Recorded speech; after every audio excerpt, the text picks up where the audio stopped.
Last year I went to the Congo. It was a place I'd always wanted to go to join one of these communities that had invited me to spend a week with them. It was about 300 people all living together. There are certain things that we will just never forget. One of those was arriving at this little village where,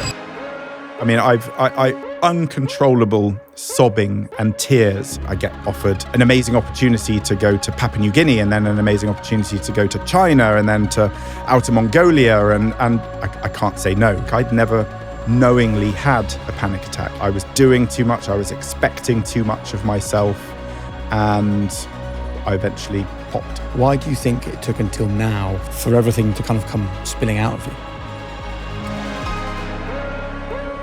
Ben, welcome to High Performance. Thank you. I'm so pleased you could join us. I wanted to start with a quote, which is that vulnerability is the birthplace of joy, love, and belonging. And the more conversations we have on High Performance, the more we lean into the important power of vulnerability. So with that in mind, are you happy to talk to us about what happened to you in 2023?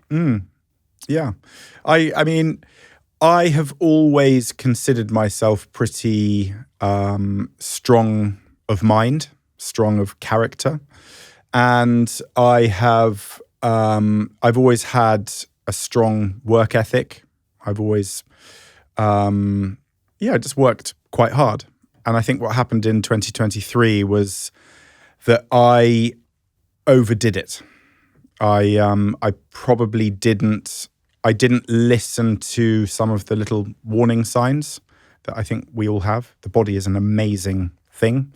The brain is an amazing thing. And I don't think I listened entirely to what I was doing to myself. And if you're wondering what I was doing to myself, I was being overstimulated. I was absorbing too much. I was doing too much. I was expecting too much of myself. And I eventually burst. So listen, there's lots of ways you could describe it. I suppose it was a form of breakdown. What is a breakdown? That's, I still don't really know. But it was definitely a chaotic period that I have completely got over. And this is, I think, one of the most important things. Yeah. I think there's this, that there really is a kind of, there's a taboo when it comes to mental health, because people somehow think if you have admitted to a fragility or a vulnerability, you must somehow be a very fragile egg, and that people must go, "Are you okay?" They talk in very quiet voices and pat you on the back. "Are you sure you're okay?" It's like, if you break your arm, it's in a cast and in a sling maybe, and then maybe, a couple of months later, you might say to that person, "Oh, you've got full mobility back again. Oh, well done." And then that's it. Yeah. Gone. And in some ways, that's kind of how I like to treat mental health. So deeply respectful of it. And I think the blip, the storm, whatever you want to call it, I think everyone will define things in different ways, was something that I don't want to go back to, and I listen to it, but I've got through that period, and I think it has made me stronger and happier. And I think if people realize that you can show that vulnerability and share that vulnerability and come out of the other side, and it didn't even take that long, it was, and I think it's still a work in progress, that is how we can really help those people who are struggling. Can I ask you about the language? Because you've used a few phrases there. You spoke about a breakdown, a blip, a storm. And I think sometimes that ambiguity confuses people. Would you mind telling us, what did it look like for you? It's the reason I don't think I have a specific word to use for it is that I panic attacks, all those different anxiety, all these terms that are part of our everyday lexicon that everyone uses. I don't think I fully understood what any of those actually looked like or felt like. I'd never knowingly had a panic attack. Now, when I look back on certain little warning signs, I can understand that kind of nausea and palpitation was not normal, if that makes sense. So when I use these kind of slightly ambiguous words, I don't even know if there is a clinical definition for what happened to me, because mine was fleeting, and it was losing control of my emotions. Yeah, I think that's one way. So it was it was not what I'd call depression, but it was definitely sort of feeling out of control of how I reacted to things. And I think it was that lack of control that eventually, it led to a point where I just had to kind of press the pause button. So the pause button was like, okay, I just need to stop doing things. So simple measures I took. I deleted social media apps from all my devices. Like everyone, doom scrolling. I think there's an assumption because of what I do. I'm constantly out in the wilderness. I'm constantly, extolling the virtues of living in an analog world, of switching off, that I am somehow completely immune to that. But, I spend an hour coming into London on the train, scrolling and looking at the news. And if you think about how humans, if we go, I learn a lot about myself through observation. And we can observe other people in cities, or in my case, you can observe flora and fauna in the natural world. So for me, I observe how animals behave, how different landscapes affect us. And if you think about it, if we go right back to kind of our very basics, shelter, food, and safety are kind of the basics that we need. So when I am hunkering down in a jungle, the most important thing is that I'm not having rain on me. I'm trying to keep the leeches off me. I've somehow got a raised hammock above the canopy floor, above the mud, and I've got something to eat. That's all I need. There's no other information coming in. There's no endless updates of homepages of newspapers. There's not a minute-by-minute recap of what's happening in Gaza or in Ukraine. There isn't endless timelines of other people.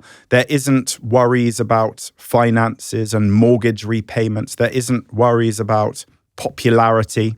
And I think these are all things that we who are plugged into the system that we have created are overstimulating ourselves. So I hope that that's kind of explained to you in a weird roundabout way, because I'm quite self-analytical. Yeah. I got through my blip. It's kind of, if you said, how would I like to describe it, I would just call it a blip. I mean, a blip is quick. Right? And mine was quite quick. I don't want to, well, it depends what you call quick. I think the whole thing probably lasted in its kind of storm-like period a couple of weeks. And then I'd say it took quite a while to kind of to clear that up, a couple of months probably. What was the first thing you noticed, Ben, where you're like, I've had bits of anxiety in the past, or I've had worries in the past, but this is new. This is something different. Shall I tell you, the big warning sign was actually when I went... Here's the truth, okay? High performers don't do more. They just work smarter. It's a myth I want to debunk, that high performance means chasing hacks, squeezing it in, working harder than everybody else. It's not true. The best performers just simplify. They master the fundamentals. We call it world-class basics on high performance. And in many ways, I've learned this through trial and error, but also through the conversations that we've had on this show. And one area you need to get the basics right is your nutrition. And that's where Vitals comes in. This is nutrition without the noise. 2 capsules, 6 seconds, 0 effort. And this has all the essential nutrients, vitamins, minerals, and healthy fats that you need, designed to power your sleep, your energy, your focus, your recovery. No mixing, no messing, no nonsense. Everything you need in the right dose. So why don't you strip your health routine back and just focus on what matters? Head to Heitch.com/Jake or enter the code HP20 at checkout for 20% off your first order. Shall I tell you, the big warning sign was actually when I went off. I spend a lot of time traveling, and it's always been hard, especially as I've become a father. Contrary to popular belief, I really do love my family. I don't go away to be away from them. I go away for work, and it happens to be work that I love. And that's quite a dangerous position to find yourself in. It's a dream position, doing the job you love, but there is a risk that then you can almost become what we describe a workaholic, because I can't say no. Suddenly, I get offered an amazing opportunity to go to Papua New Guinea, and then an amazing opportunity to go to China, and then to Outer Mongolia. And I find it very difficult to say no to to those things. And I was doing a trip, actually, a series I did with my great friend Dwayne Fields in Antarctica. And we were going to spend a month recreating the journeys of Scott and Shackleton, wearing original clothes, wearing all those wool fibers. And on the lead up to that, it was over the Christmas period, I left on Boxing Day. And I was just agitated, a bit like if you have a dog and you just see the dog kind of walking in circles. You can tell when something is up. And I felt restless and sick, and I couldn't I didn't want to go. And I couldn't really put my finger on why I was feeling that way. Now, in hindsight, I realize it was probably what is sometimes described as a panic attack. I was stuck. There were people relying on me. There were film crews already out there. People were being paid. People were relying on the work opportunities. Me going out there, I'd made a commitment. I don't like going back on those. So I was I felt I was tied to this. I couldn't say no. I think I probably should have not done it, if I'm to be honest.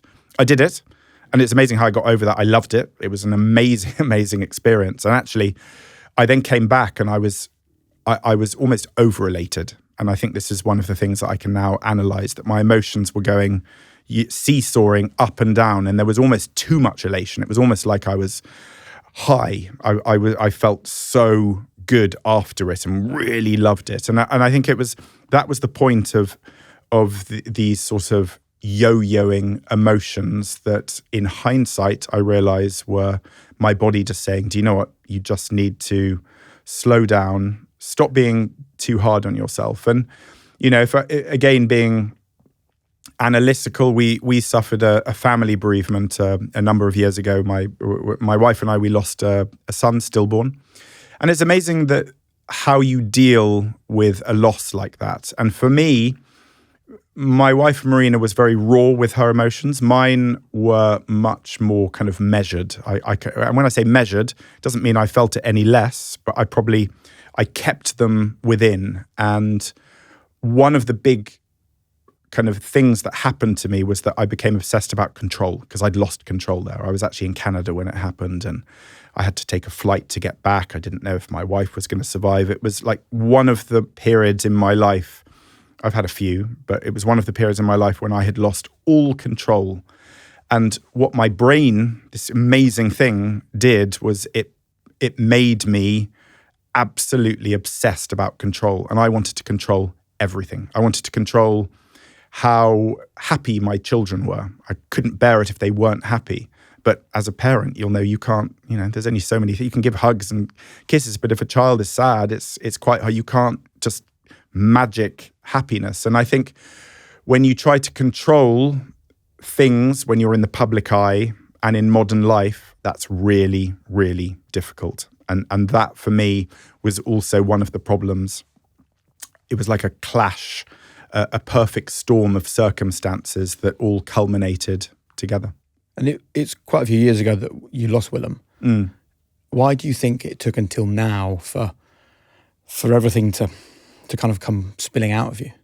I don't know. I think it was, like I say, I think it was a perfect storm. I think it was a number of different scenarios that kind of came together. I was overworking. There's no doubt about that. I kind of... You've always done that, though. I've got a good, strong work ethic. Yeah. My father is 81 and he still works 5 days a week. He's a practicing vet. He works just around the corner from where we are now. He's still in the surgery, lifting dogs onto the veterinary table 5 days a week. So I've grown up surrounded by people with strong work ethics, and I enjoy my work. And I have always worked pretty hard, maybe too hard. It's that classic trying to find the balance, isn't it? I think that's what we're all trying to do. But you also said that quandary of you actually love your work as well as having that strong work ethic. So what have you done differently since 2003 to maintain a better balance? Yeah, I've done. So I think about need versus want. So do I need to do that job, or do I want to do that job? We can take that to consumerism. When you go into a shop, do you need that jacket or do you want that jacket? And I think in some ways I've kind of tried to strip back the work to not just having a default yes to everything. I am a yes man. It's got me into some fantastic encounters and journeys over the years, but actually sometimes saying yes to too much can, go the other way. So first of all, I have been really careful at turning quite a lot of things down. I think I'd become too obsessed with just saying yes as a default. And also just having time to myself. Running is a massive part of my life.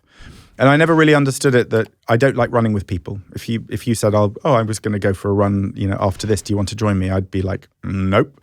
I always like running on my own. And if you then said to me, so how fast do you run? How far do you run? I hate that question, because I don't run for speed. I don't run for fitness. I don't run for sociability. I run for my brain. And this is what I've kind of realized. It's almost like there's the analogy I sometimes use is it's almost like there's a dictionary of words in there, and they sometimes, because my brain works quite fast, I find it difficult to get all the words out. And for me, running it's somehow everything gets shaken into the right basket. It's like a washing line with all the pages of the dictionary out in the sunshine and the wind, and all the pages are blowing and drying out, and suddenly I can read everything. And I come back from an hour's run. I don't know. I might be the fastest runner in the world for all I know, because I'm always on my own. I never time. I don't even run with a watch, but I know exactly what an hour feels like. And what I love is I will go off I was in Japan last week. I was in Thailand the week before. I go off without a map and I just run and I get lost. I always look back so that I can actually find my way back to where I came from. But for me, that has always been important, and it's become even more important in recent years. Obviously, an extra kind of Brucey bonus is that it keeps me in good shape as well. But for me, running has been really important. Just being outside, walking the dogs. I never take my phone with me, so there's no risk of distractions, someone calling, checking up those emails, doom scrolling. And it's amazing the positive impact that it's had on me. And I really try, even now when I'm on the tube or the train, I try to not look at my phone. I try to look at other people. Everyone thinks I'm mad, kind of just eyes kind of gazing across. But this is what I think one of the general problems society is experiencing now with the elevated mental health problems is that people are failing to communicate in one-on-one. We're here together now in a room together. If you had suggested doing this over Zoom, I wouldn't have wanted to do that. I think we are missing human contact and eye contact, and I think it's very important. Before you can get to the point where you find out the things that help you, you need to be at the point where you ask for help, basically. Would you mind sharing with us the moment where you realised help was required? Mm-hmm. I think I don't think there was a single moment, if I'm to be honest. I think it was lots of tiny little alarm bells. And I think people, my immediate loved ones, could recognise that I wasn't myself, that I was becoming a little bit more introverted. I was kind of becoming a little bit less social. And I think it was just a moment. It wasn't a single moment. It was a period of moments where I just realized I needed to do something and to ask someone who perhaps was more knowledgeable in this field than I was. And I think, especially I think as a man, it's sometimes you feel admitting to that vulnerability is an admission of sort of defeat. It's a sign of weakness. That's the presumption. I beg to differ. I actually think that by sharing those struggles that we all have, I think is actually a sign of strength, that you can admit to the vulnerabilities that we all have. What did you do? I actually got proper kind of medical help. I saw a psychiatrist to kind of explain what I was feeling, how I was struggling a little bit. And again, it's very important because I think some people can start over imagining what I'm trying to say here. Mine was never as severe as many other people. Sure. Mine, in the grand scheme of things, was controllable, but I definitely needed someone to kind of hold my hand and reassure me that I was going to be able to work my way through it. And was this the first time in your life you'd sought therapy? Which is really interesting when you think of the incredible trauma of losing your son. For a lot of people, that would have been the moment to go, right, I need some help here. So I wonder whether your opinion on therapy and the power of therapy has maybe changed over time. Well, I think I've always been very self-analytical. I've had a lot of time, on all those expeditions. I've had a lot of time in here, in my own head. And for those who are wondering what I mean by that, in Antarctica, 8 weeks, skiing 18 hours a day with just a rough to keep the heat in your face area, so no means of communication. So I was there with my friend James and our friend Ed, but you couldn't talk. There was no way of listening to anything. Batteries wouldn't last. So for 18 hours a day, for week after week, I was in my own head. And that's just one example. That's not even going into Everest or rowing across the Atlantic. I've had a lot of time for self-reflection. So I think I know myself pretty well. And maybe that's one of the reasons why I was able to identify strange behavior pretty swiftly. But what I do know is that the brain is a very, very powerful organ. Kind of obvious, isn't it? When you think about the information it retains, what it's able to do. But I also know the power of its ability to be mischievous. And I've seen that. And we all experience the different elements of mischievous. So it might be mischievous in that it's that little voice of doubt in your head, that we all have. I've had it all my life. I was a pretty prolific failure when I was a child. I failed all my exams. I was never very sporty. I was that kind of school dweeb. And I think when you are that dweeb, you do have that self-doubt. And I think that little gremlin, that little voice in your head can goad you in either way. And for me, it did lead to a lot of self-doubt, which is probably one of the reasons why I have forced myself to confront fears through rowing oceans or crossing deserts or taking on some big physical challenges that I'm not naturally... I don't think I am a natural fit for those things. There are certain sportsmen and women that you will have met over the years that you look at and you'll see Usain Bolt and you'll go, okay, well, that is a man who was built for speedy running. This, I don't really stand out. I'm pretty average. If you look at my height, I'm exactly store average when it comes to clothes, height, weight. So there's nothing that sets me apart. But what I discovered was that I think because I have such a good understanding of my brain, I'm very, very good at long periods of boredom. And I'm very good at being in my own company. Yeah. I'm very good at solitude. Lots of people are terrified of solitude. I think it's one of the most important things to experience in your life, to be comfortable in your own skin. Some people are absolutely terrified of those moments. But actually, I think it allows you to understand your own brain. And I think that's probably what helped me through that period, was that I really knew my brain pretty well. So I was able to see when it was being mischievous, and I was able to see when something really was a little bit broken there. And this is why I think you having this conversation with us is so important for people, because you are someone who has incredible self-control. I mean, I can see it now. You're someone who is able to push himself to the limits. Mm-hmm. You're someone who's able to be comfortable with himself, yet you're also someone who at some point in their life realised they couldn't solve their own problem. Yeah. I think, do you know what, Jake? I've always, ever since I kind of started out, and when I say started out, in our business, in the media world, I started out in 1999, so it was 25 years ago, and it was on a reality show. And that was when reality shows were reality. So I was my authentic self. You got what you saw. And I think ever since then, I have I have always been as authentic as I possibly can. So I've never tried to hide behind a facade. I think, again, my observations are that one of the problems in life today is that too many people are hiding behind a facade that they create on social media, on the various platforms that they may use of what they want people to see. But the reality then comes when they can't keep up that performance, if that's what it is.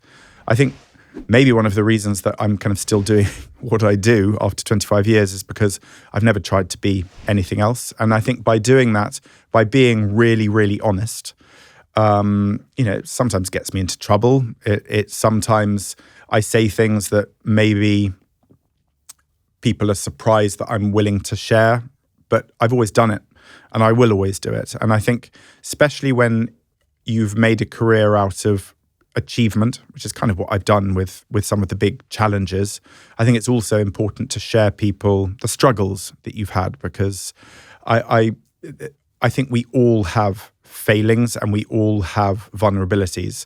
And I think if you try to pretend you don't, then you're being pretty inauthentic. So as a guy that prides himself on this self-control, how did it feel to let go the first time you met that psychiatrist where you're not now in control? What was the effect of that for you? I would say I didn't really, it wasn't entirely letting go, because I think I've always, even through that period, I had quite a lot of self-reflection that I could analyze things that I was doing, behaviors that I could see were wrong. What I needed was to have someone else say to me that wasn't a close loved one, but someone else who I'd never met before, to be able to go, no, that probably isn't completely normal. So I think it was, I wouldn't say it was letting go entirely. And that's why I think it's important that I'm very honest that my blip was not as significant and as profound as other people. And I'm really respectful of that, because when we hit, that there are other people that really do have life-changing breakdowns where they are pushed right to the edge, and mine never got to that stage. But I did, I've always believed in seeking help where you need it. So whether that is training for climbing a mountain, I don't just go and do it without actually having experts around me. In the case of Everest, Kenton Cool, I worked with for a number of years to teach me how to climb, basically. And the same goes, I think, when you see a psychiatrist. A psychiatrist was something I had only ever seen on Frasier, I think. It's the stuff of Hollywood films. So the idea, did you lie on a couch and you talk about your most innermost feelings? It's not something I've ever needed to do before. Yeah. And is that what happened? Yeah, no, I didn't know. I just sat in a chair and just said, look, I've been acting a little bit strange and reacting to things in a strange way, and I don't think this is normal. And she was able to validate that and go, no, it's not entirely normal.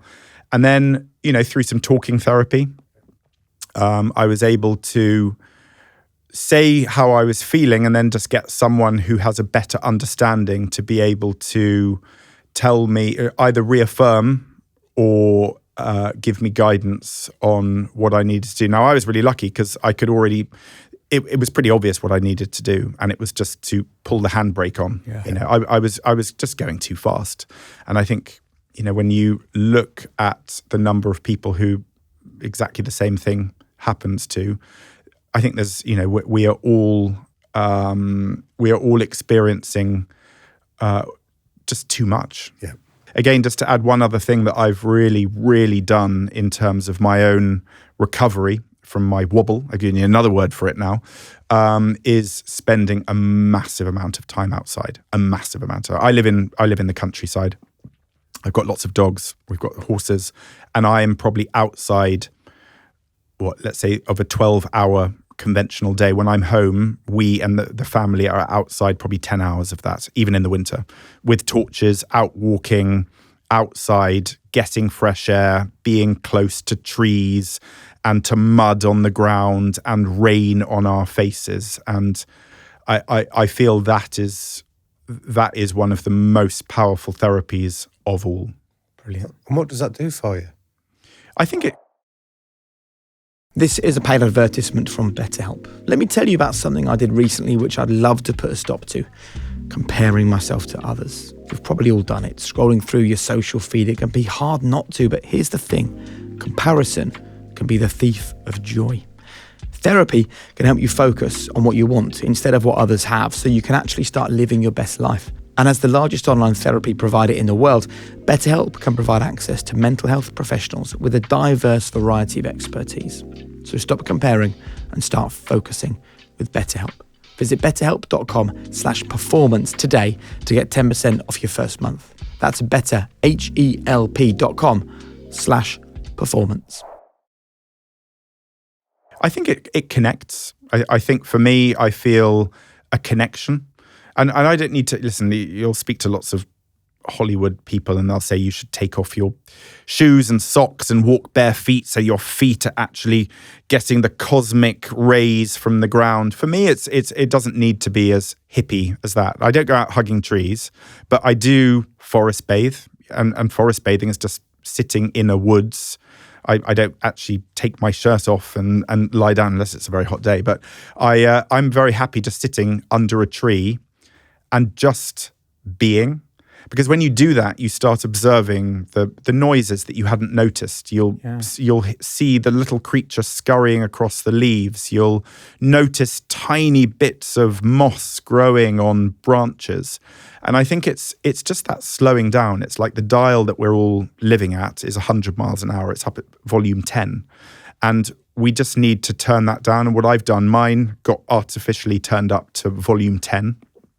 And since 2023, I've been slowly turning it down. I'm now at 5. And I think 5 is a very healthy place to live. I spend a lot of time with people who are living at 2. And there's a danger of going the other way where you can actually become quite apathetic and maybe you lose all sort of creativity and ambition. But then when you're living a simple life like that, you don't need ambition. I think we need ambition to be able to thrive in the urban jungle. Yeah. That reminds me of that, I think it's a Bertrand Russell quote that says most of our problems in life are due to man's inability to sit in a room quietly by himself. Mm-hmm. And you're describing that ability to embrace solitude, whether that's indoor or outdoor. Would you explain how you've learned to do that? Because I think there's many of our listeners and viewers and our audience that are intrigued as to how they can embrace some of the benefits of this. I think humans are divided into two. There are social people that just can't stand being on their own. My wife is never alone. Whenever I come home, the house is filled, and I love it, by the way. The house is filled with her sisters, family, friends. There's always people there. I'm one of those people that loves company, but I'm equally happy completely on my own. And I don't know if I've always been like that. I think I probably learned a lot of those. I took 2 years out after failing my exams and not getting any places at university. I fled the country. I bought a one-way ticket to Brazil, and I spent 2 years kind of mucking around in South and Central America. I helped out in a orphanage. I worked in a school. I lived with a family for bits of time. So it wasn't completely rudderless. I was kind of doing bits, but there was a lot of time alone. And I found it hard at first, but I kind of I became very comfortable with my own company. And I found myself just really observing stuff. Because remember, we're now talking about probably 92 to 94. So no smartphones or tablets or Kindles. There was an old, book. And being dyslexic, I was never very good at reading. So there was a lot of time just staring and looking and being. And I think I learnt at that point a great comfort in my own company. I took a boat. I hitchhiked on a boat down the Amazon. It was about 6 weeks, and I slept in a hammock, and I didn't speak any Portuguese.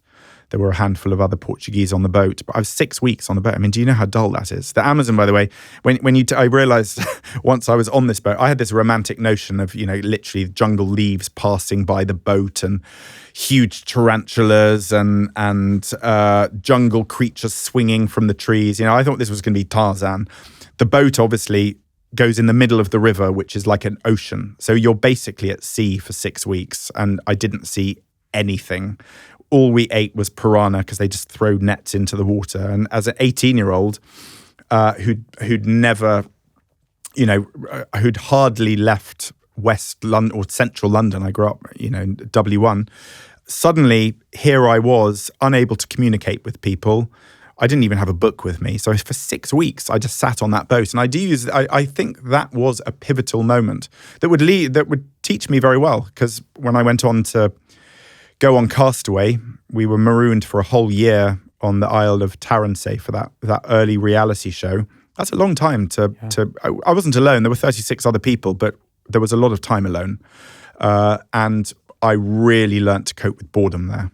There was a lot of boredom. And I think then moving forward to rowing across the Atlantic, which was probably the next big seminal bit, that was a very lonely experience. I did it with James Cracknell, who's a great friend of mine now.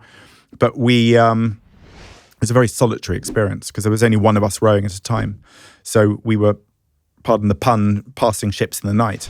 One would row for 2 hours, then you'd kind of knock on the door, it's your turn. The other person would get up, row for 2 hours, then you'd swap. So fleetingly, you'd kind of go, hey, you're so sleep deprived, because you do 2 hours on, 2 hours off, 24 hours a day, 7 days a week for weeks and weeks and weeks. But we never communicated. So that was 49 days of hardly talking. Yeah. And I think if I look at the chronology of solitude that I've experienced, I think it was all like building blocks to where I am now, which means that I'm just very comfortable in my own skin. And I think a lot of people could really benefit from an experience like that. And if we look at spirituality, monks go and live, people take a vow of silence and go and live in a monastery alone. I've spent lots of time on my series with hermits who are willing to let me invade their lives for a week. So they're probably not purist hermits, otherwise they wouldn't allow me to come along. But I've always been fascinated by the power of solitude and what it can do to us as individuals. Well, I was particularly taken with that line you used of you've learned to make a distinction between what I need and what I want. Would you mind explaining in more detail how you then make a decision now using that criteria? Yeah, so if you say to me now, would you like to, would you like to go kite skiing in Iceland? Yeah, I'd love to go. But do I want that, or do I need that? Now, we need to break that down a little bit more, because it's all to do with what else I'm doing. It's to do with my children, spending time at home, what other work I'm doing.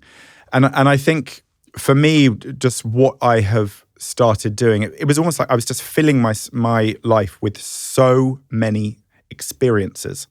So for lots of people, running the MDS, the Marathon des Sables, might be a lifelong dream and a lifelong challenge, and something that is the only big thing that they will do in the period of their life. And I've done it. It's a beautiful, hideous, painful experience, but that is enough to almost give you endless conversations, look back on it.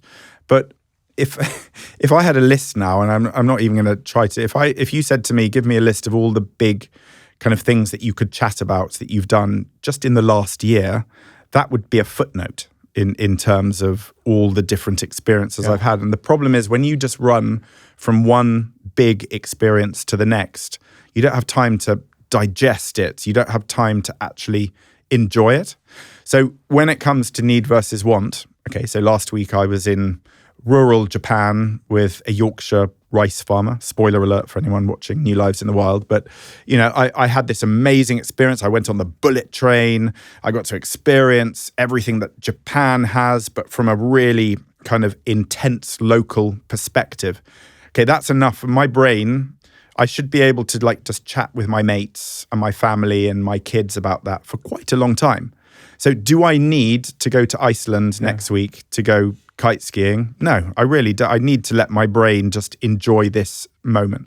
So that's how I'm probably sounding really geeky and really weird with this, but that's how I think about how I'm going to digest the experiences of life. And the same, though, can be taken, I think when it comes to consumerism, when it comes to how we live our lives, I think if you take your lifestyle, there is a general human tendency, which is born out kind of through the animal kingdom as well, of always wanting a little bit more. Yeah. So you've been quite successful. You're doing quite well. Your podcast, you've got X number of listeners, but you'd like a little bit more, wouldn't you? Just a little bit more, because someone else has got a podcast that is doing quite well, creeping up the ranks and just behind you. And I think human nature is, okay, we need to go up it. So before you know it, from that handbrake on, you've gone to gear 1, then to gear 2, then to gear 3, and before you know it, you're back into exactly the same problem that you were in before. That although you have a very beautiful life, you've got the house over your head, the roof over your head in your house, you've got the beautiful family, you've got a great job that most people would dream of, you still want more. And I think it's about being able to recognize that and just look at actually the very basics that we need. And, I'm very lucky because the series I do, New Lives in the Wild, that I've done for the best part of 14 years now, I spend about half the year with people who live with the very, very basics, where their only needs in life are shelter, food, and security. And if they've got that in the shape of a cabin in the woods or a little mud hut in the Sahara Desert, then their needs versus their wants are very, very different, because all they need is to make sure that those crops are not going to fail. All they need is to make sure that the rain is not going to rip the roof off their head. A huge vulnerability, by the way, but they have that absolute simplicity. They're not worried about podcast ratings, and they're not worried about the income and the house that you've got or the car that you drive or the clothes that you wear. But we live in a society where how we sound, how successful we are, the metrics of success have become completely distorted. And I conflate all of this into my own little wobble, by the way, that just like everyone else, I was chasing all those things. I know I extol my whole life has been about extolling the simplicity. Don't be too hard on yourself. Don't try to keep up with the others. Don't be envious of others. Don't be jealous of others. But it's, we're all human. And I think, as the owner of a Labrador will always be hungry. It will always want a little bit more food. And in some ways, we're all Labradors, however much we try to abstain from that. I suppose the challenge you've got is all these things, but you're in the public eye. So the only way you can keep telling these stories is to have followers on social media, to be popular, for the commissioners of your TV shows to go, everyone loves Ben. We know that the companies that you work for will be asking people, what do you think of Ben Fogle? Please tick a box if you like or dislike him. That happens. And that's not a very normal thing for a human being to have to cope with. You say it's not very normal, but let's be honest, this whole metrics is now... has gone beyond just celebrities, those who aren't watching in video now. I did the inverted commas. I think those who are in the public eye obviously have an added, I don't want to use the word burden. You don't need to get your violins out. I'm so lucky. I've had a great career. I've earned handsomely. I'm incredibly privileged. But that comes at various costs of one form or another, and I'm not going to get into the details of people needing to feel sorry, because people don't need to feel sorry for me. But there are those metrics, exactly that. There's going to be popularity things. People are, the metrics of everything I do, every show I do, every podcast I do are going to be measured, and your next job is going to relate to that. If you're a writer, which I am, the number of book sales you have. So we're back to metrics, and metrics for me were extremely debilitating as a child. I don't know if that word debilitating is right. They were very damaging for me. Why? Because we, as a society, we instill metrics into children aged 11 now through exams. So you as an 11-year-old, I think it's even younger now. Let's take this as an 11-year-old, you'll sit down with a piece of paper. You may be dyslexic, you may have ADHD. Irrelevant to this, you might get a bit of extra time, but you all have the same piece of paper, and you will answer it in your own way. Now, our brains all work in totally different ways, as we've explored already today. And it means that you will then complete that paper, and then you will be given a letter. Okay, I think it's a number now, but I'm going to go back into my day when it was a letter. And you are either going to get an A, a B, a C, a D, or E, an F, or in my case, an N is what I got in some of my exams. How have we got to this point where we are defining an 11-year-old with a single grade that brands them for life? Because I still think about those failures, because that was the only metric with which I could be, that people could understand what kind of person I was at that point in life. So I think metrics have always been something I've absolutely hated. Yeah. I'm completely against exams. I don't think it is a fair system of establishing. You might be brilliant at remembering information. You might be terrible at remembering information. If you think about it, that's all an exam is. It's an ability to cram that information in. Now, I'm really self-analytical. I'm hopelessly dyslexic. I'll get my B's and P's muddled up, but I've written 17 books, 1 million words. I've sold hundreds of thousands of books, and I'm still dyslexic. And that didn't put my publisher off, because there is something called a sub-editor who's able to fix all my broken words. But in an exam, those broken words, and hopefully maybe that is, that things are changing a little bit, but those broken words and misspelling and bad grammar and inability to remember things meant that I failed all my exams. So when it comes to metrics, I tried to get away from those. Yeah. Embrace a life of, going off on expeditions. There's still a metric, success or failure, but that's on my own, that's down to my own physicality and my ability to control the gremlins in my head. So I think the metrics of today are very dangerous, because when I talk about metrics, likes that you get on, daughters, sons who are on TikTok or Instagram who want to kind of accumulate as many likes, as many comments, how many people have looked at this, how many followers have you got? Metrics are coming into everyone's lives. So it's not just those in the public eye who are going to basically have people go, I like you, I don't like you. Yeah. And it's a really weird thing, because that's not how life should be.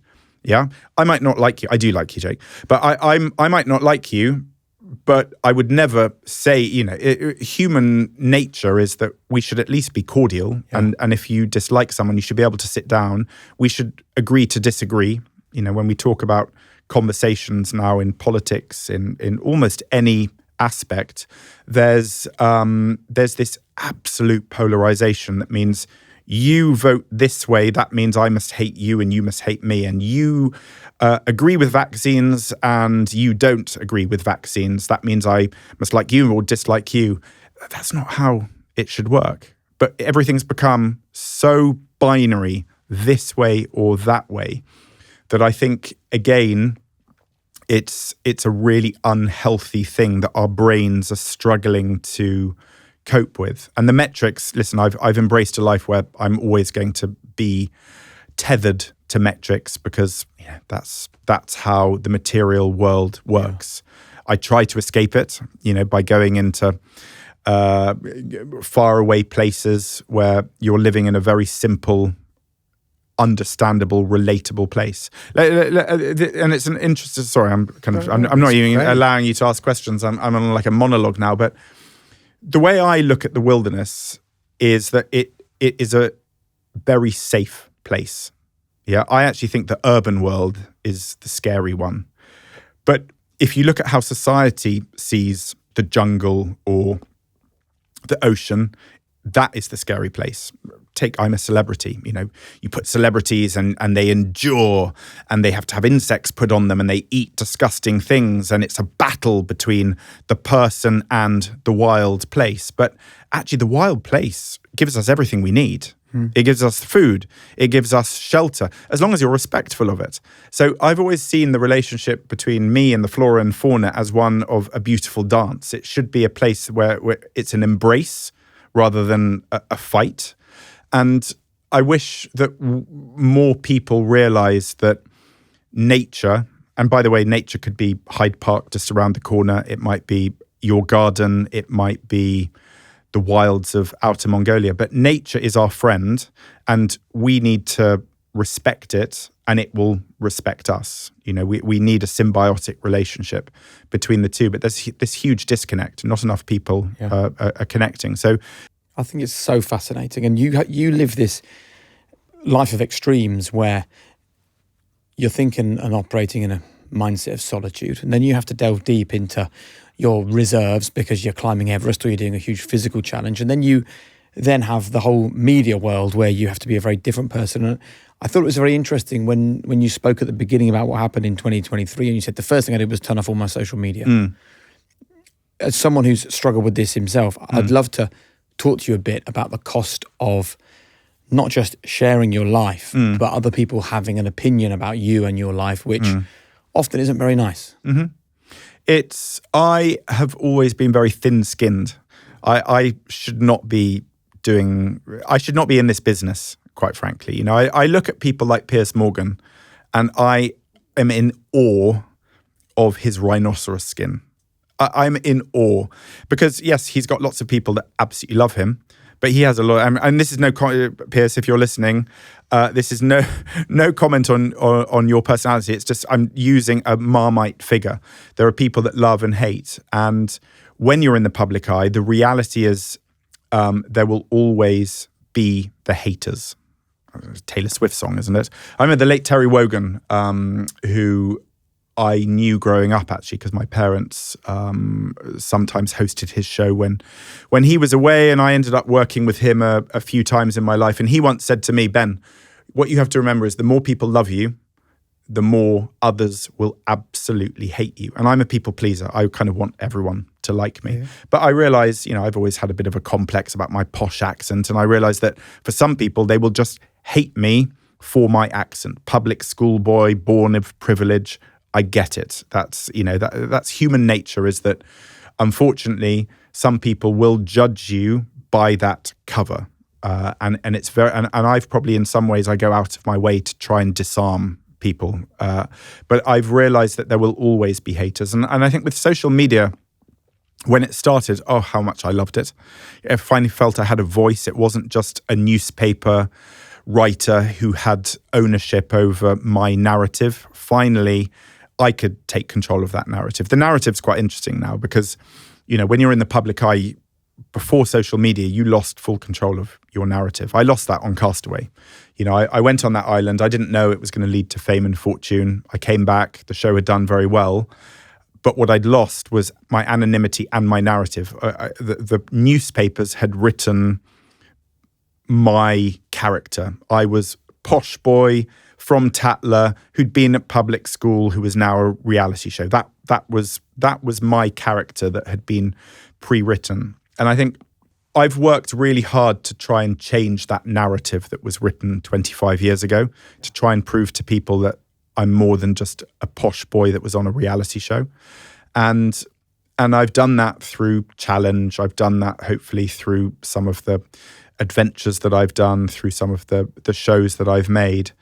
And then when social media kind of was born, I'm trying to think when I got onto Twitter. I think it was probably X now, but I imagine it was about 15 years ago. I loved the power that I had of calling out mistruths that were written in the papers. Yeah. And there's been a lot over the years. I don't need to play my violin now, but there's been a lot of nasty things written about me over the years. You may be surprised to hear that because, you know, I do get a lot of positivity and a lot of positive comments, but I've had a lot of real rubbish done and have had to call in lawyers, you know, there are all sorts of things. And then suddenly I had the power, the tool in my hand to actually correct that. And it was so much fun to engage with people and to be able to share kind of my thoughts on the world and politics and the environment and climate and what a happy 4 or 5 years I think it was, and then obviously people realised that actually it was also quite a good place to manifest your jealousy and your envy and your hatred, and unfortunately that has been something that's been fanned and nurtured by many different people, and I find it quite a difficult place to navigate now. And I've tried everything. I've tried turning off comments. I've tried turning off like counts. I've done all sorts of different experiments. I've often thought, do I even what need versus want? Do I need social media or do I want social media? Now, it's very easy when you're in the public eye and you've got TV shows that you want to tell people about and you've got a theatre tour that you want to tell people about. It's very easy to trick yourself into thinking that you need social media. I need those people because otherwise they're not going to know what I'm doing. Well, it worked very well pre-social media. So, and I'm not saying that is the exact answer, but I struggle a little bit because I do dabble with the idea of actually my life would be a lot easier if I didn't do any of that. But so I like engaging with people who support me. You know, when I was on the tube earlier and a handful of people came up to me and they almost made me want to cry. They said such beautiful things about how posts that I've done have really moved them, how shows that I've done have given them great strength and hope. And I suddenly thought, well, I do kind of owe it to people to keep sharing my experiences. Otherwise, they're just selfish experiences. But the negativity parts of the human mind will always take you back to the negative stuff. And it's not dissimilar when someone says something nice to me on the tube or whatever about high performance. It's my wife that goes, see, people are nice. Not everyone. Because the experience on social media can feel so like, I'd love to get your thoughts on it, but sometimes I just feel like I see some people who everyone just loves. And then you think, why is it a bit different for me? Maybe everyone feels that everyone else is liked and you're not. Do you know what I mean? But I can tell you that the answer to that is that those people who you are looking at, who you think are only receiving love, they're probably also getting just as much negative. But the negative for you might be 0.5% of all those comments, 0.0005, but you'll only remember that 0.005. I grew up, my mother is an actress and I grew up with her, and any actor will tell you that reviews are your biggest nemesis, reviewers, because you take it really, really personally. I mean, we all do, don't we? But I think when you're an actor, it's a real kind of vulnerability that you're exposing on the stage by playing a part. And I remember seeing my mother experience the highs and lows of good reviews versus bad reviews. Now, I've had good reviews and bad reviews for shows over the years. I've had some absolutely glowing reviews, and I've honestly had some. I remember when I first got my kind of a first big show. It was on the BBC. It was just after I'd rode the Atlantic, and I was given the main job with Claire Balding to host Crufts Live. And it was a big show. I'm a doggy person. I grew up around animals. I'd been to Crufts all my life, love dogs. So I kind of thought, I think I can do this. It was about probably 7 years into my TV career. And I thought, I think I've earned my way to doing a live primetime show. And half the people absolutely loved it. And half the people absolutely hated it. And I remember opening, it was the Sun. Isn't it funny how we can remember, all these things? I talk about the power of the brain. So how on earth does it recall all these things? But I remember opening the Sun, and there on page 4, huge picture of me, Ben's a dog's dinner. Ben's presenting of Crufts is a dog's dinner. Viewers call out his terrible presenting. By the way, viewing went up like 1 million or something. So go figure.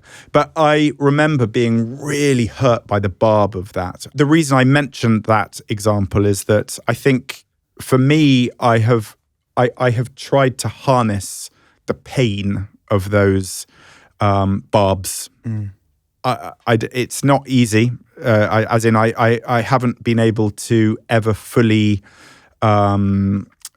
accept that there will always be haters, but there will. That is the problem of being a human. That there will always be people that will dislike you for whatever reason. Maybe they don't like the shape of your head or how your nose looks, but people are just quite lookist, and I think do love to make assumptions, and I'm still struggling with that one.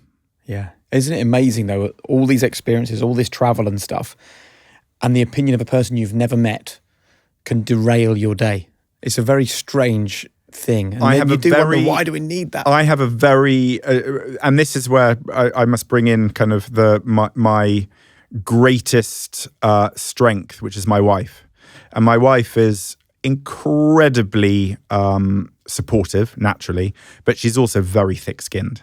And I find her a very useful kind of foil to have around me, because when I get disappointed or upset by something, she is able to be much more rational in how she interprets it. What would she say if you went on X or Instagram and said, "Look at all these people having a"?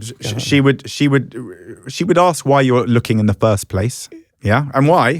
What? Good question. Are we simply trying? And this is, we can come back to many of the topics we've touched on today. Is it for self-affirmation? Why do we need to look at all of those things? Why do we need to look at those? Why do you think? Well, I could dress it up and say I owe it to my followers to look at the comments that they're making and to be able to respond.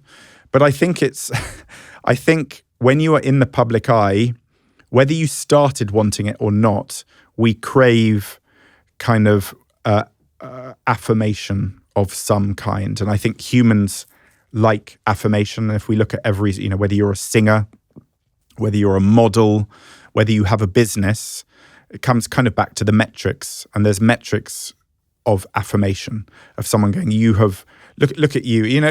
When we look at how we define success now, I think probably the first thing maybe people will look at is financial success. Somehow, if you are the richest man on the planet, you can do everything and you get access straight into the White House unelected. It's unbelievable, isn't it? Just because you've made some money. Now, there's some people say, yes, but you've made money. That means you're clever. And you're clever because you're a good person, and that's the ultimate aspiration. And we see that through The Apprentice, all these different shows. It's the business world is one that if you can achieve in, then that is something that we should aspire to. I beg to differ, because I don't actually think financial accumulation should be a sign of success. So then moving on to the next one, fame. There's an obsession now with fame. And if you're famous, somehow you have succeeded in life. Well, I think we can all probably think of certain people who are famous who I don't think I'd want my children to aspire to be like that individual. Yeah. So I think we've kind of got our metrics of success a little bit confused. And to come back to that kind of need for people to like you, it's all born in trying to kind of keep up with the next person. It's hustling, isn't it? It's trying to stand out in a world of 8 billion people. What are we, 60 million people in this country? So how do we stand out? And what I've always tried to tell people through my own experiences, it's just about harnessing your superpower. And your superpower might be that you're a brilliant talker. It might be that you're a brilliant singer, or it might be you're a brilliant runner. And you'll have met many of these people on High Performance over the years, which is why the podcast is so successful. But I think when we all want to be everything, and we all get those metrics of success muddled up, and we start to consolidate them all, that's when we all lose direction, because we try to be everything rather than just playing to our individual strengths. Correct. Can I pick up 2 threads that you've given us so far that I'd just like to explore with you, Ben? You're somebody that's challenged labels, whether that's the label of you being a posh boy, whether it was the label of you scoring an N on your exam. And you've also spoken about the benefit of just being able to observe and do that. Now, we haven't had many guests on this podcast that have visited 160 countries like you have, and I'm intrigued as how or what the observations you've made going to such a diverse collection of countries around the world that we could learn from, that we're missing out on, or that we're not necessarily adopting in our own lives. How much time do we have? I mean, I could. This is my baby. You know, for me, travel is everything. I've learned everything. Every important lesson in my life has been observed through travel. And when I say travel, I'm not just talking about going to the Amazon. I'm talking about going to the Lake District and Scotland and the Outer Hebrides and Norfolk. You know, I've learned so much by visiting people and landscapes. Let me give you an example though, because I know we don't have too much time. So last year I went to the Congo. It was a place I'd always wanted to go. And I went to spend some time with a group of people called the Mjeli. The Mjeli are formerly known as the Pygmies. So they're, you know, compared to us in the West, they're a little bit shorter. And they live an extremely simple hand-to-mouth subsistence life. So I traveled from Brazzaville north, maybe 15 hours, and then it was a walk for a couple of hours to join one of these communities that had invited me to spend a week with them. And it was about 300 people all living together. And I will never, there's certain things, a bit like that Sun review saying my presenter was a dog's dinner. There are certain things that we will just never, ever, ever, ever forget. And standing on Everest, reaching the other side of the Atlantic Ocean, having my children, losing a child. There are certain things that will always be there, branded on my very sophisticated, if not mischievous brain. And one of those was arriving at this little village where 300 people were all dancing and chanting and jumping and leaping and banging drums and warbling and whistling. And they enveloped me. It was filmed, but the crew was kind of it was observational, so they were kind of standing back. No, none of this was planned. No one knew what was going to happen. And the heat of 300 people, all quite far below me, you know, I was literally towering above, I've never sweated so much, and that was from human heat all around me. And I just burst into tears. I mean, I uncontrollable sobbing and tears. The power of the beauty of the community, of the people, was it surged through me. I can still feel that to this day. And once that kind of welcome had stopped, they all held, it's very tactile, held my hands and took me to where I was going to be sleeping. They're a nomadic people, so there's no permanent structures. They're what we would call very basic. It's literally sticks and leaves on top. The way their society works is no one owns anything. Everything is shared, and everything is done according to moment of use. So there is no storage of food. So at breakfast in the morning, you will go and get just enough berries and fruits and honey, whatever you're going to eat for that breakfast for just the people you're cooking for. And then at lunch, you'll go and do the same. Everything is so counterintuitive to how we live, with accumulation of stuff. Get as much stuff, do the weekly shop, keep it in a fridge, buy all these things to do it. And everything is shared. So the cooking, the childcare, everyone is there, and they sit and they talk and they make things and they talk and they communicate. And here's the best thing, which just, oh my gosh, I love this so much. In the morning, so basically no one goes to sleep. They just doze. It was like being in a nightclub, because they sang all night long the coolest music. I swear, if Damon Albarn could go there and make music, he would have even more hits, because it was the most mesmerizing music I've ever heard. I couldn't sleep because it's just going, and it's trance-like, the music. It's very rhythmic. And in the morning at about 4:00, everyone starts standing up and screaming at the top of their lungs the things that are annoying them about life and about their neighbors and about their partners and their loved ones. Wow. And they'll just stand up and they'll shout and scream, and then there's silence. And then the music starts again. Then the next person will go, and you've been really annoying me with the way you schmatz when you chew your food, and I can hear you going, mwah, mwah, mwah. And it's so liberating. And I think for me, as an example, when you say, what do I learn from people? Well, I learn the importance of community. It's broken in this country. I think it's too many people don't know their neighbours. I don't want to make sweeping assertions, but I don't think we look out for one another as we should. I think it's quite interesting when I was looking at some of the politics in America and J.D. Vance, and he was talking about a chronology of caring. And he was saying the Bible says there's a chronology of caring, that you care for your immediate loved ones first. They're the most important. And then your extended family, and then your neighbours, and then your countrymen, and then other people. I don't believe that is the case. I mean, call me weird. Yeah.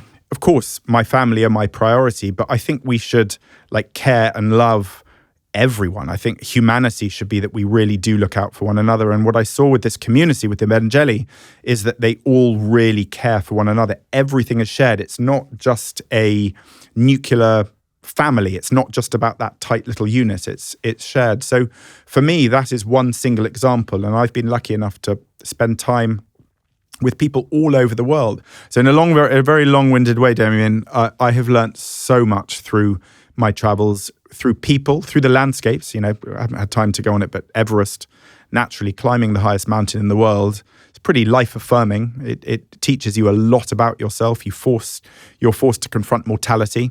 I think we live in an age where most of us like to think that there's immortality. Yeah. Lots of people trying to halt the march of time, sticking rat poison in your forehead or whatever, each to their own. But it's interesting, isn't it, that we don't like to accept the fact that we're all heading in one direction. I'm now over 50, which means I've tipped the balance, but it's not. I don't see that as a negative. Yeah. I just see that as, not wanting to sound cliched, but it's about the journey, not the destination. Well, you'll be pleased to know when Bear Grylls was on the show and I said, you're now 50. Yeah. His answer was, no, I'm not. Yeah. I'm 25% of the way through. Yeah. So he believes we'll all be here till we're 200. Yeah, but listen, why I love not? the optimism.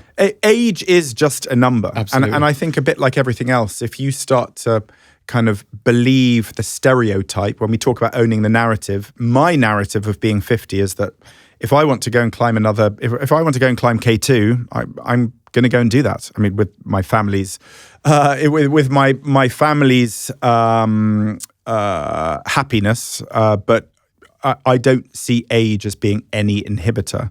And actually, if anything, I think as you get older, maybe that skin does just maybe a quarter of a millimeter of thickness goes onto that skin to protect it from those barbs of those awful trolls that say they don't like your shoes. Well, I love your shoes, by the way. That quarter millimeter probably makes all the difference. And after that sort of amazing, run through so many elements of your life, it leaves us with our quickfire questions. And the first one actually is the perfect quickfire question because it brings together so much of what you've said. Your 3 non-negotiable behaviours that you now believe are so important for living the life that you want. Happiness. Yeah. Happiness. And happiness. Yeah. And when I say happiness, I don't mean like a Hollywood film rolling around on the floor being delirious with happy. Maybe I should describe it as contentedness. And contentedness just means that you're happy in your own skin. Yeah. So you finally accepted that this is me. I'm not going to change this now. This is my voice. This is my metaphorical book of who I am, and I'm not going to be able to rewrite that now. I'm beyond that. Perfect. From all your travels, what's the most unexpected act of kindness you've ever received? I've experienced kindness everywhere, absolutely everywhere. But I will say it was when I was in making a film in Chernobyl, and I was in the radioactive exclusion zone, highly toxic. Had lots of dosimeters to calculate how much radiation I was absorbing. And I spent some time with the resettlers. These are elderly women who live there illegally. And there was one called Baba Hana. And I went to her house and she hosted me. She had a little chihuahua. She played the accordion, and she plied me with homemade poutine, like a potato vodka that she had in her house. And I actually went back to visit her shortly after I first visited her. Russia had invaded Ukraine, and they had ransacked her house. They occupied for about 6 months, held her hostage, and they took all her supplies, everything she had. And I went back. Her kindness when I first visited was so beautiful and so honest and so authentic that I actually went all the way back. In mid-war, I drove a vehicle with supplies to replenish all those supplies that had been stolen by the Russians. So I said the answer there is that what comes around goes around. Lovely. What's the best bit of advice you've ever received? To add life to your days, not days to your life. It was on the Amazon. It was on that really boring boat journey. And it was I think it was an American joined at some stage halfway down the Amazon, which was rather thankful to have a few days of English conversation. And they told me that I've never forgotten it. Lovely. What's your biggest strength but your greatest weakness? I'm pretty stubborn. And what's that? So stubbornness means that that gives me great strength, because if I set myself a goal to row across the Atlantic, I will do it come hell or high water. But that stubbornness also means I will sometimes pursue something doggedly, maybe against better judgment. And the final question, your one golden rule that you'd like to leave ringing in people's ears for how to live a high-performance life? Listen to others and absorb other people's experiences and lifestyles. Yeah, just be open-minded. Love it. Ben, a life of exploration, well lived. Thank you so much. Thank you so much. Thank you. Thank you. Thank you. No, thank you. That was great. Yeah, thank you. That's real Yeah, good. privilege to listen. Yeah. Struggling to find the motivation? Try this instead. Take it professionally, not personally. Why are we postponing love and community and friendship? I'm not worried if anyone fails, as long as we are changing things for the good. To have those kinds of friendships, I think, are absolutely essential to being what we would call a high-performance human being.